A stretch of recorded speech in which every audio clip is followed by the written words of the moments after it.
Whether you bowl tons of games like I do or league once a week, there's only one choice for me.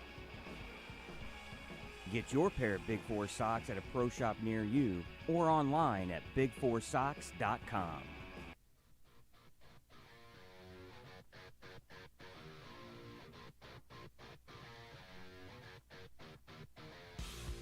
Two-handed no-thumb bowling has made an impact and forever changed the sport of bowling. Deviate recognized the need for a bowling ball truly designed for this powerful style of player while still delivering great ball motion for traditional bowlers using their thumb. The unique dualistic core found in the Deviate Troublemaker revolutionized core design and expanded the range of ball motion for two-handed no-thumb bowlers. And now, to expand the range of reaction even further, we are introducing the Deviate Troublemaker Pearl. The Troublemaker Pearl features the dualistic core matched with a proven HK22 cover stock to produce one of the most versatile shiny balls ever designed for two-handed no-thumb bowlers. The unique dualistic core design allows two-handed no-thumb bowlers to pick a layout to match their desired track flare and ball reaction, ranging from aggressive hook to classic benchmark ball motion to total control. The dualistic core is the first core to significantly change the core numbers for the drilled ball based on the location of the finger holes relative to the overall core shape.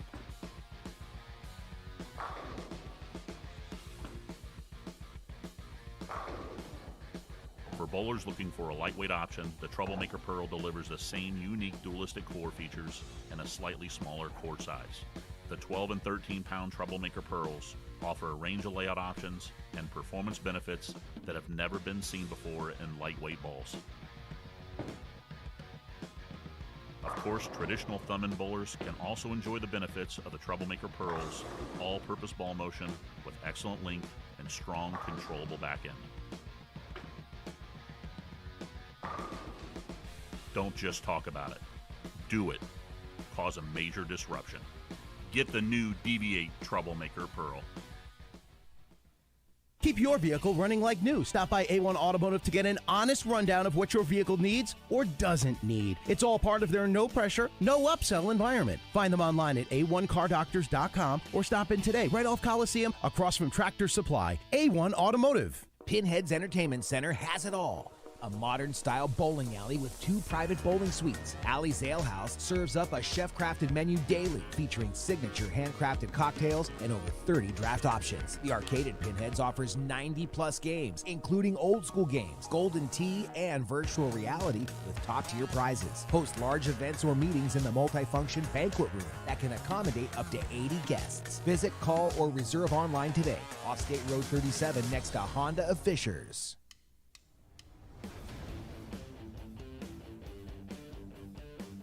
Welcome, Hammerheads. The NB Tour Pearl is here. This isn't the Tour Pearl you're expecting. Our R&D team worked diligently through multiple rounds of testing to come up with a proper core cover combo for this highly anticipated follow-up. We took the proven NB Tour core and wrapped it in the new HK22 cover stock blend. We're calling HK22 NB Pearl. Bowlers will see a ball reaction that's less oil sensitive and still provides a strong back-end move to the pocket. The HK22 base gives the NB Tour Pearl a little extra added traction to give bowlers a more consistent reaction towards the end of the pattern.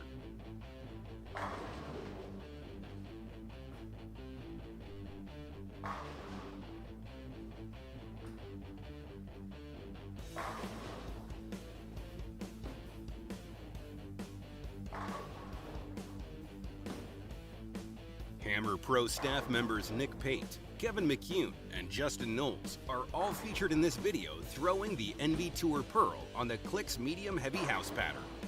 As you'll see in the following video clips, the reaction from the NB Tour Pearl will benefit a variety of different styles and will certainly be a solid addition to any arsenal.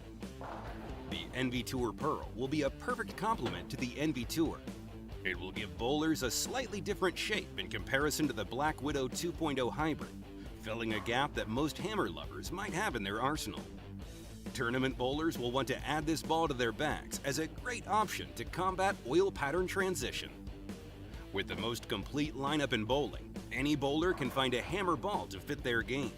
Be sure to talk to your pro shop to discuss how Hammer products will work for you and how Hammer can help take your game to the next level. Thank you for watching, Hammerheads. Be sure to follow all of our social media channels for more Hammer content and upcoming videos on the NB Tour Pearl.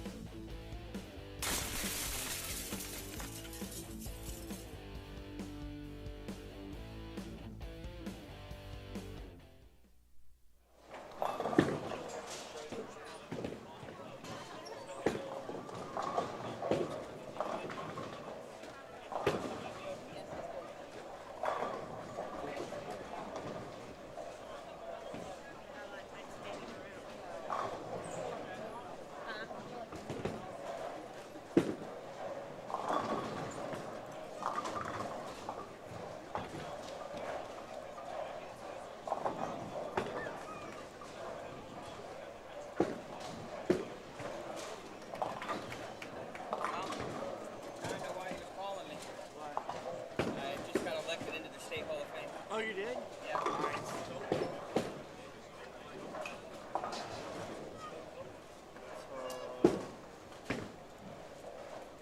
Yeah, I would have never. Oh, I figured you were about it. What's that? Your bowling resume is enough. It's not, you know, even because of what we do here. Well, Tony Peterson was like, kept telling me, "Go, Scott, you're a shoe in." I'm like, you know, Yeah. I don't know about that, but so it looks like I'll be at the Hall of Fame banquet. Kind of have to be. So I got a question for you. Yeah. Tony Peterson can't be there. He's the one that nominated me. Yeah. Would you like to speak on my behalf? Introduce you? Yeah. Yeah. I mean, you've known me for 30 and some years. Yeah. well, and all my bowling. You kind of know everything about Yeah. me. Now, I haven't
Hey, he'll do your scoring change. Oh, we changed it. Oh, okay. Never mind. Sorry. No, to give you a little bit rounder shape through the middle.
Okay, scores after game number 1. Hello, everyone, by the way. Welcome to Savage Bowling TV's presentation of the Indiana Queens here from Championship Lanes in Anderson, Indiana. What a turnout do we have in this first squad. 79 of the best ladies in the state of Indiana have converged here to Championship Lanes to win the major, to try to win the major, the Indiana Queens. And Chad, really, an unbelievable turnout when you think about just how far this tournament has come since Jeff Circle and the staff here at the Indiana State USBC has done since taking over this event. The women have responded, and it's really great to see the large turnout. Yeah, absolutely. I mean, this is Jeff's fourth year, I want to say, of running this tournament, and it's grown every year. And it looks like we're probably going to have another record year when it's all said and done. So, yeah, this is awesome. I think 136 was set. Record for number of entries was set last year. That's right. 79, I believe. I was in the office just a few minutes ago. 31 have prepaid for this squad. So that's 110. How many more re-entries, and how many ladies are we going to have walking in? That didn't bowl the first squad because they couldn't, but could bowl the second. So we're going to be here all day. We're going to be in and out of the broadcast here on this first squad, but Indiana State Hall of Famer Mark Sullivan, PBA 50-star, right here from the state of Indiana, will be joining us for the broadcast today as Mike Albee is in Las Vegas for the USBC national event. And is he bowling this weekend? I believe he's bowling this weekend, and so he won't be here. But Mark Sullivan taking his spot, and Mark does a fantastic job. Look forward to having him in the broadcast today. Scores, wow. Lisa Seyfarth, 290, game number 1. That might be the highest score we've ever had here in the Indiana Queens since we've been broadcasting it. Right, I don't remember anything higher than probably 279. The pocket is not hard to get to. It's a modified Stonehenge pattern. Still got to make good shots. Yeah. It's not what you would call a house shot from any standpoint, but it's not hard to get to the head pin. No. Obviously, you got to have the ball to go through the pins correctly, like on any pattern, but the ladies able to score. When you look at the scores, 25 ladies are plus after game number 1 of the 79, so that's about 36% of the field plus. Your top 10 scores: Brittany Kinney at 239, Michelle Irwin, a very familiar name here in this event, 236. Olivia Poor just had a baby 3 months ago, I believe, 234. She's following up what Aaron did last year, was it? Yeah, Aaron Jones had a baby and then ended up winning. Well, she didn't win last year. Not last year, but the year before. But she had a baby last year. And still made a run. Yeah, still made a run deep. Olivia Poor, 234. Courtney Hildreth, 232. Jacqueline Rhoda, 231. Carly Larson, 226. Shelby New, I don't know if you're familiar with that young lady or not, 224. Taylor Ellison, 221. Past champion and Hall of Famer Jenny Ferguson at 220. That's your top 10. Other notable scores, if we look through here, Michelle Russell, Ronnie Russell's wife, is 213. Alexis Carter, a past champion, at 210. Who else do we have as I'm looking down on scores? Natalie Tackett's bowling, I saw. Yeah, Natalie Tackett. DJ's wife. Yeah, Linda Burns, Hall of Famer. She is at 180 minus 20. Looking down, Aaron Jones struggled game number 1. She shot 165 minus 35. And so Natalie must have, there she is. Natalie's in 29th at minus 3. And Natalie, obviously, everyone knows, just had a baby not too long ago. And her husband. Yeah, her husband. Yeah, I don't know if you heard of EJ Tackett or not, but, he's, I think, just made his, bazillionth show in a row, it seems like, for the PBA. 5 in a row. Yeah, in all honesty, he's 5 in a row. Yeah. He ties a record with like 4 other guys. So, I mean, he's off to a great start. I'm sure he would love to have a win, no doubt. But great storylines if you're going to watch the show tomorrow. Hey, watch the Queens all day today. Oh, yeah. And then watch the show on Fox, FS1 tomorrow at noon. Great storylines. EJ going for his first title of the season, but his 5th consecutive show. Bill O'Neill going for his 2nd title. He's made like 3 or 4 shows. But then you have some really cool storylines. You have David Boog Kroll making his first show. This young man's going to be in the top 12 or 13 in points after this event out of the PTQs. Yeah. Absolutely incredible season he's had. Just missed the show at the U.S. Open. So big shout out to David Kroll today for making the show tomorrow on the Delaware Classic. Going to be hard not to root for that young man. He's been bowling so good this year. Yeah, but then even a better storyline is Tim Foy Jr. From Delaware, bowls in that center. Yeah. And he made the show last night in incredible fashion, winning in Game 7 over Nate Stubler, who's had a really good young season. But Tim Foy, the hometown hero, found a way to double, basically threw a strike in the 9th, threw a strike in the 10th, and then had to get a good count and spare. Was able to do that, and he made the show for Sunday. So that's going to be a great storyline. And should be really, hats off to EJ and Bill O'Neill. But it's really great to see some of these young guys that you haven't seen before make the show. And it's great for the PBA. Belmo coming up short. He got swept by Tomas Kaiko. He's going to be number 1 seed. Belmonte only 1 show so far out of 6. And he really bowled lousy the US on Open. that. So, but yeah. So we'll be back with scores after game number 2. They bowl 4 games, and we'll have a break. They'll run the lanes. We'll bowl the B squad, and after that, we'll have our cut to the top 16. But we'll be on again, the whole squad for the 1 p.m. squad. The B squad, Mark Sullivan will be joining us. But we'll be back with scores after game number 2 here on Savage Bowling TV.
All right, welcome back here to Savage Bowling presentation of the Indiana Queens here from Championship Lanes in Anderson, Indiana, and scoring on the top end, Chad. Pretty impressive. Lisa Safar still leading the way.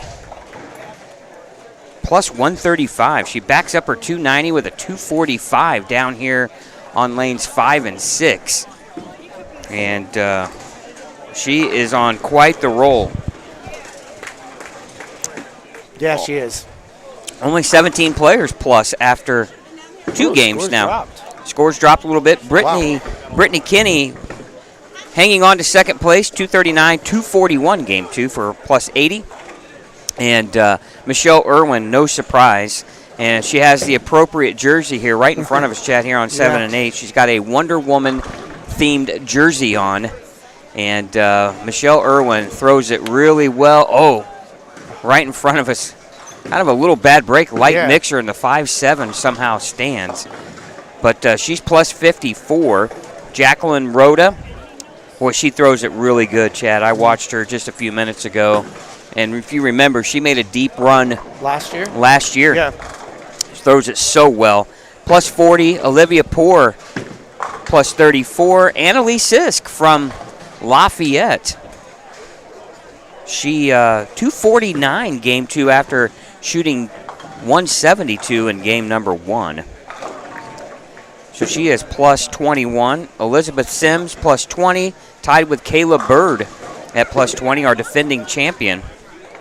And she started off rough with a 162, but she got hot game number 2, 258. Ooh.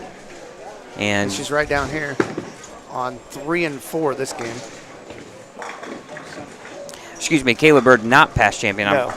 Wrong name. What? Yeah, our past champion is on 3 and 4. Yeah, our past champion's on 3 and 4. Yeah, haven't got to her yet. No. I'm not sure what she has done so far, but she's not in our top 10. Rachel Atkins plus 19, Carly Larson, and Cassidy McDonald, and Taylor Smith, 10th, 11th, and 12th at plus 16. Shelby New and Faith Hall at plus 15. That is your top 13. Notable players just outside that number, past champion Alexis Carter. She's a 2-time champion of this event. Yeah. She's plus 11. Michelle Russell, minus 1 and 18th. And then Jennifer Thompson, who's bowled well in this event. She's made some deep runs here, minus 4. Jenny Ferguson, past champion, struggled game 2, 169, but she's minus 11. Taylor Ellison, Lafayette bowler.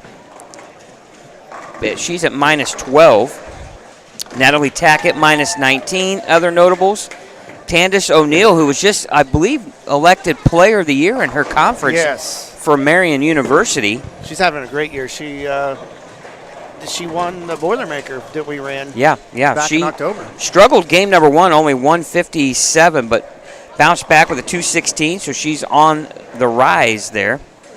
It's Ashley Jackson, I believe, is our defending champion. I apologize for that. I don't know what I was thinking there. My second cup of coffee hasn't kicked in yet. I'm getting close, though.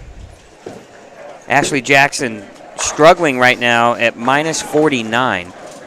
But I believe last year, if I remember correctly, she bowled okay in the first squad, bowled the second, and was in the top 2 of scores. Mm-hmm.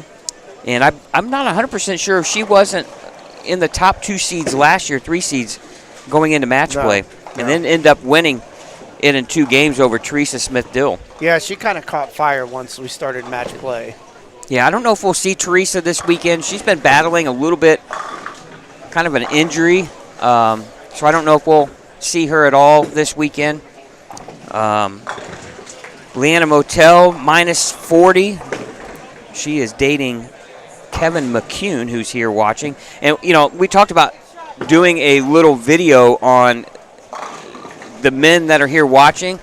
Yeah. You got Ronnie Russell here watching. You got Bailey Maverick watching. Mm-hmm. You got Kevin McCune watching. I saw Zach Tackett was here watching. Yeah. Most of them are being ball reps for someone, you know, either their significant other or a friend. Or Billy Hibbard's here with Lisa. Yeah, Jalen Mosley's here watching. Yep.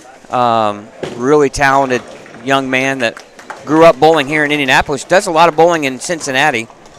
So, yeah. Other notable players. Monica Hall Mills, a past champion, minus 49. Erin Jones, a past champion. She's struggling, too, at minus 62. Talked to her boyfriend, Scott Schmall, and they've already entered in the B squad. So that is your scoring after game number 2. Again, we'll be up posting scores here once in a while for the 10 a.m. squad or A squad, whatever you want to call it. And we'll be on the air in the entirety of the 1 p.m. B squad. Again, Mark Sullivan will be joining the broadcast, and he'll be with me here in the booth the rest of the day, so we look forward to that. Thank you for watching here on Savage Bowling TV. Cameras that we have up, we have 5, 6, 7, 8, 9, 10, the championship pair, and then we have 13 through 16 as well, so tons of bowling action, and we hope you enjoyed today's broadcast. It's all about the ladies today, the top ladies from the state of Indiana, all here in championship lanes in Anderson. What should be a wonderful day of bowling. The ladies never disappoint. We've had some really dramatic finishes here in this event. The matches are always good. Yes. Once we get the match play. And it should be a lot of fun. We look forward to bringing you all of the action here this afternoon. It's going to be a long day.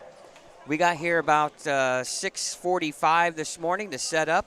We'll be walking out the doors probably after 8:30 tonight. Yeah. So it's going to be a nice 14-hour day for us here inside the bowling center. But, man, do we enjoy this telecast today. So should be a lot of fun, and we thank you for watching. And we'll be back with scores after game number 3, which game number 3 is about halfway through. We'll be back with scores here after we get those from game 3 here. You're watching the Indiana Queens only on Savage Bowling TV.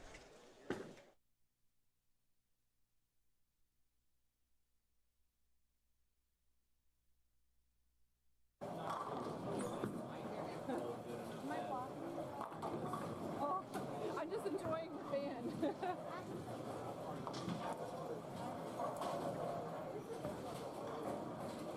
I bet Mom's back. Here we go.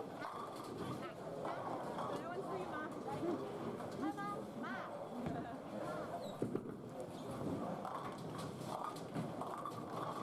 Yeah, I didn't even tell my mom she would watch online because she'd be calling me trying to figure out how to watch it. And then when she did watch it, she can like text me every 5 seconds. Was that you? No. Was that you? No. Like, I'm trying to hold that.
Are you a big fan?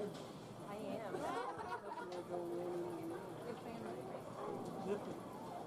Well, You know it. Much. what? Almost 100 pen in person. Are you serious? Almost. Not quite. Almost. All right. So you're what?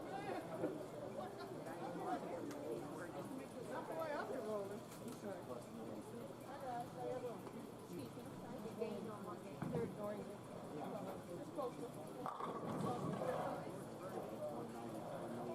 What do you say? What George Burns say? We're gonna get way down there. Come on. Tell him his mama's gonna set him down. Tell him it's all good. Hear me? We're gonna get down to lane no, tell him his mother is on lane 7 this game, okay? That's my oldest boy. He don't really watch me go. Thank you so much.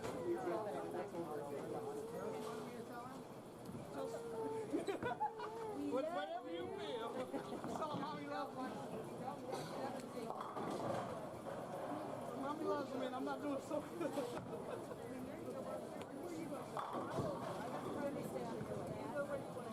I don't want to be there right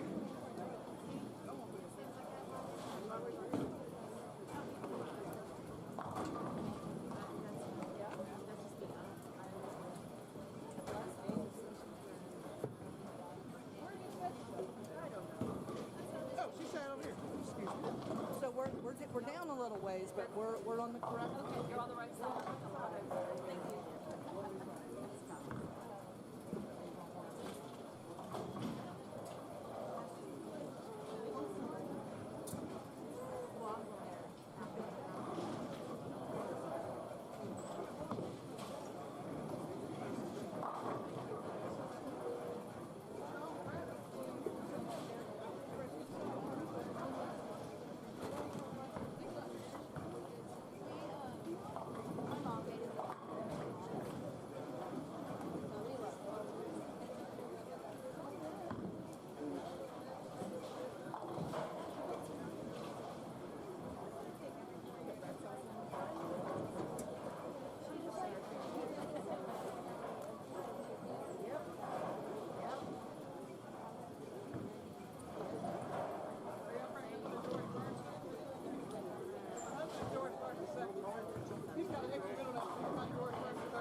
All right, welcome back here to the Indiana Queens here on Savage Bowling TV. We're in Championship Lanes in Anderson for the major for the ladies here in the state of Indiana. What a great turnout. Again, 79 ladies participating in the 10 a.m. squad, A squad, whatever you want to call it. Then we'll have the 1 p.m. squad. After the game 4, they'll rerun the lanes, and then at 1 o'clock we'll be back on the air full time for the whole squad for the B squad. But Mark Sullivan in the booth here joining us, and we just received scoring for game number 3, and Lisa Safar just showing the women the way here. 757 3-game score. She is on a blistering pace. 290, 245, 222. Jacqueline Rhoda, keep that name in the back of your head. This young lady, she can bowl. She made a deep run in last year's tournament, and she is well on her way to making the cut here in the top 16. She's plus 79.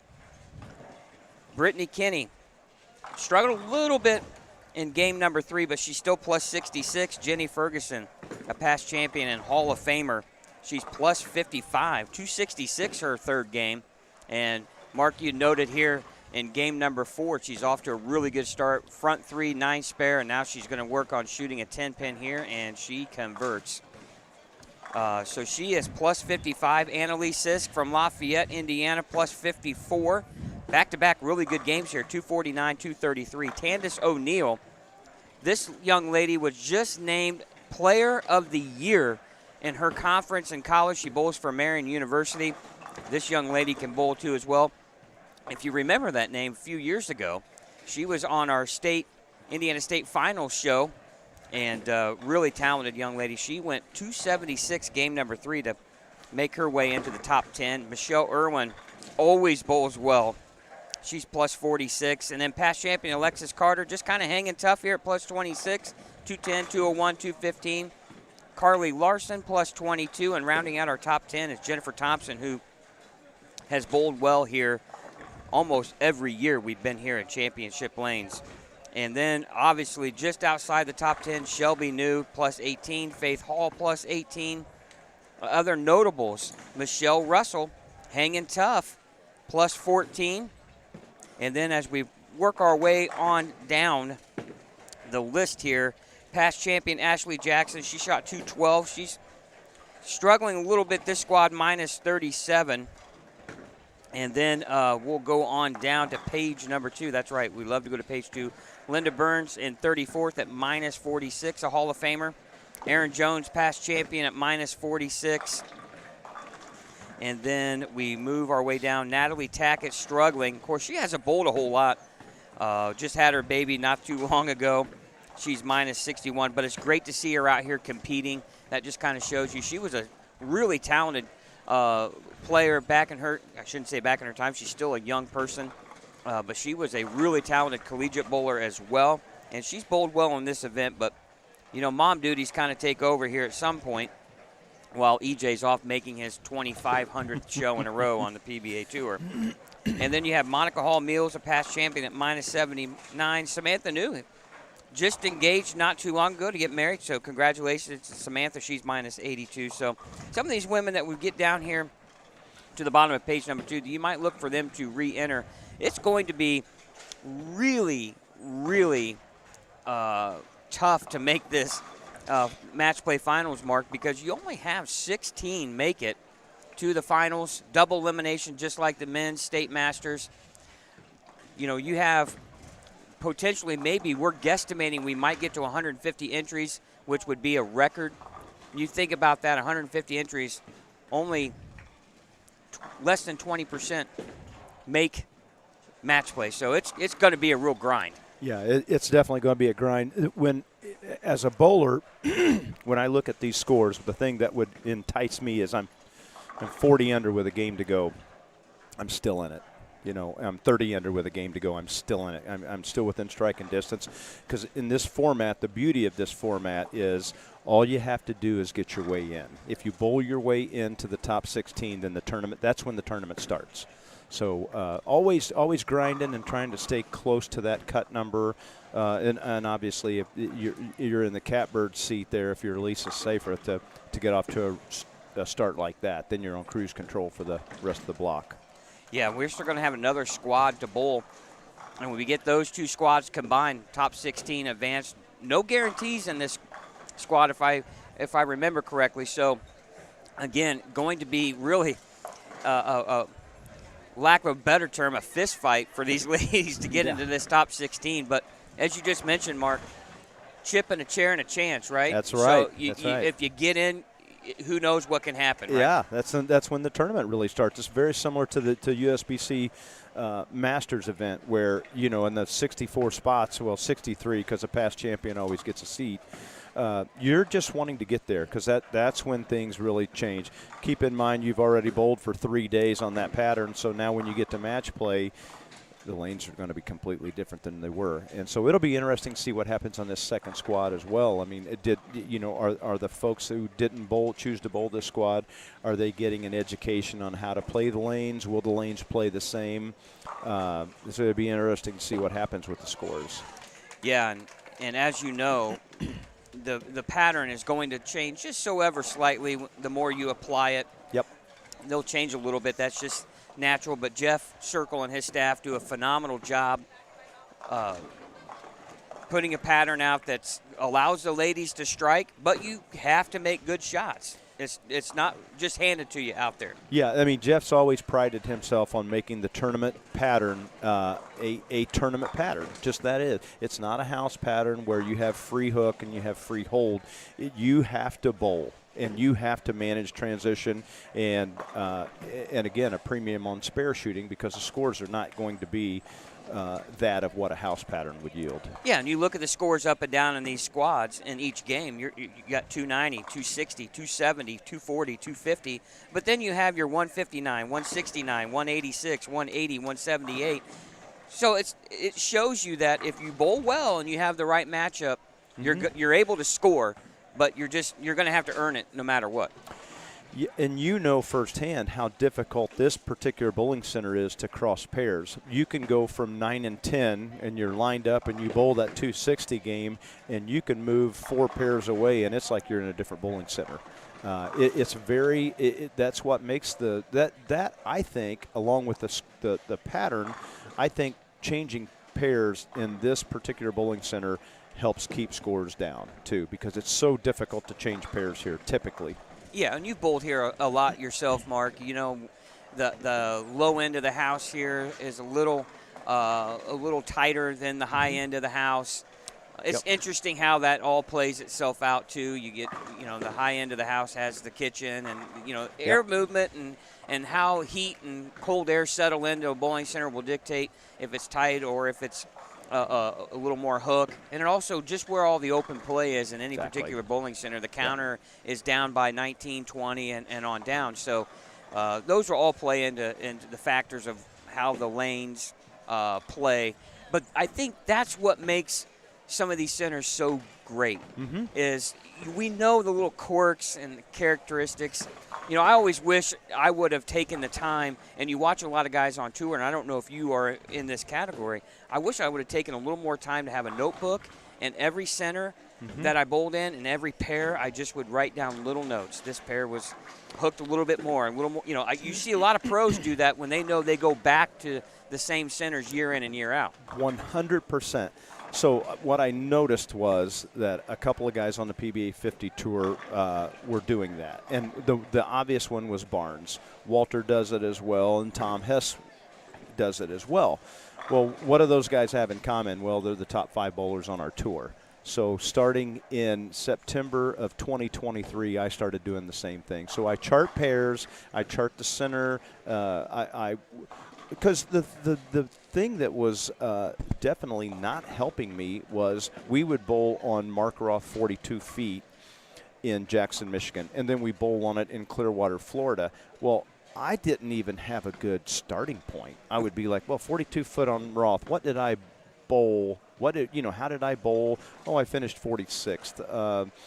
I don't know what ball I used. I didn't know what part of the lane I played. I didn't know how they transitioned. So now that I've started doing that, I've got a sense of calmness now when I see that pattern again. Like, okay, this is what worked, and I don't expect that to work textbook, but I do have at least some reference. Right.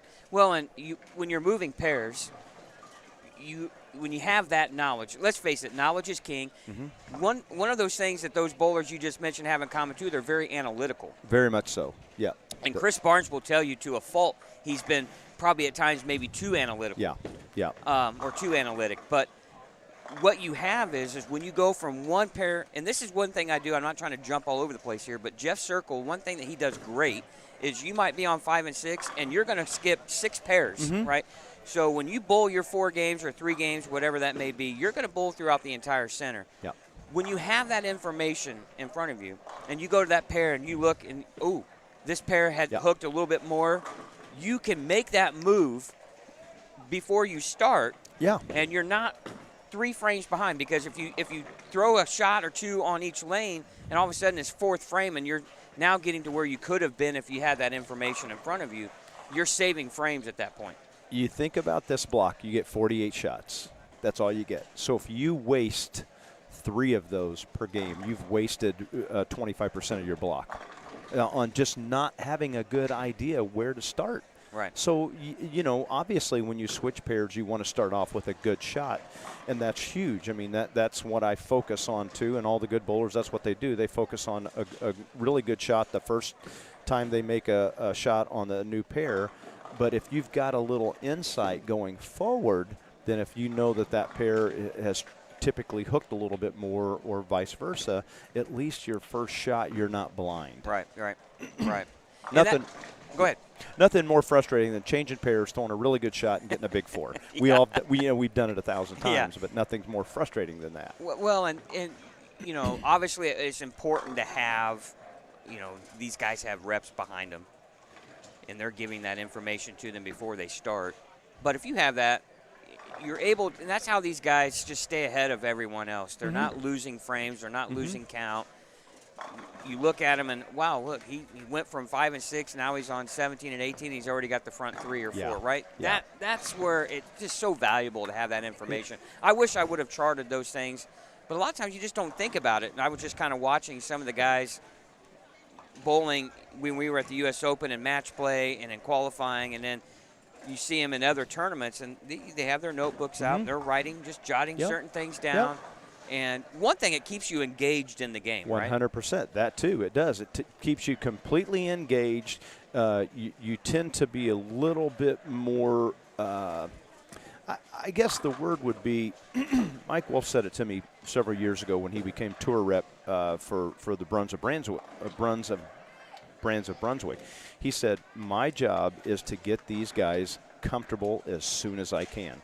So that, having some information, having a little bit of a cheat sheet in front of you, I know on the regular tour they do a really good job of charting pairs, who threw urethane, who threw reactive.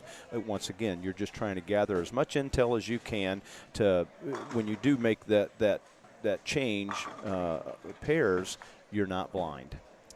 Yeah, right in front of us here, Jenny Ferguson with a chance on a 248 pace.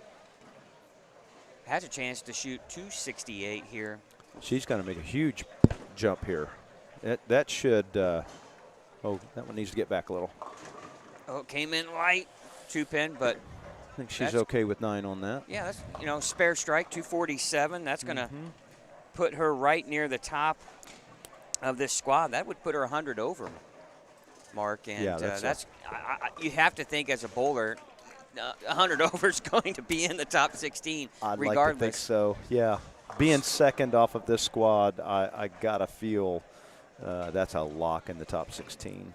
And scoring is, a little bit all over the place. You see some 240s and you see some 160s, 170s. So, again, the pocket is there for you for the taking. It's just whether or not you match up right. And, of course, you have to throw it well. Yeah.